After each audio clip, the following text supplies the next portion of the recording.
Hi అండి అందరికీ. ఎండకైతే కూరగాయలు అయితే కాస్తలేవన్నమాట. నిన్న మొన్ననే నాటినాం కూరగాయ చేనులు అయితే, కానీ కూరగాయలు అయితే అస్సలే కాస్తలేవు ఎండలకు. ఎందుకంటే ఎండలకు ఇది పెద్దగా జానడు మూరెడు కాసే మిరప తోట చూడండి. మంచి సీడ్ తెచ్చి పెట్టినాం. ఎండలకు చూడండి కాయలు ఎంత చిన్న విధంగా వస్తున్నాయి అన్నమాట.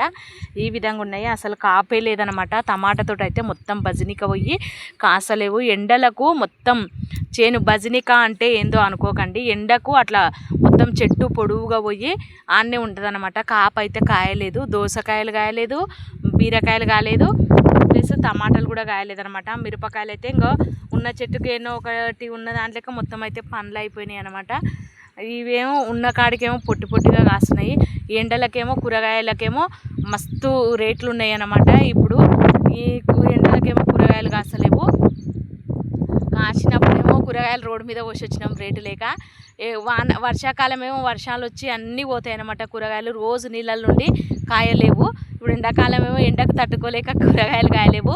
ఒక సంక్రాంతి ముందల చలికిసిరి కాస్తాయి, కానీ అప్పుడైతే రేటే ఉండదు కూరగాయలకు. చూడండి మరి మా కూరగాయలు వండించేటోళ్ళ బాధ ఇట్లా ఉంటుంది అనమాట. ఇప్పుడైతే కూరగాయలకైతే ఫుల్ రేటు ఉంది, కూరగాయలు అయితే కాస్తలేవు. బాయ్.